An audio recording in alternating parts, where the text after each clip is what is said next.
પકડી તી મેં મારા બાપની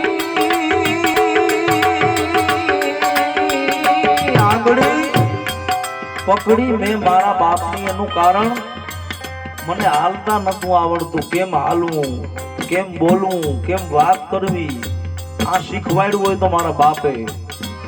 એટલે કવિ લખે આંગળી પકડી તી મારા બાપની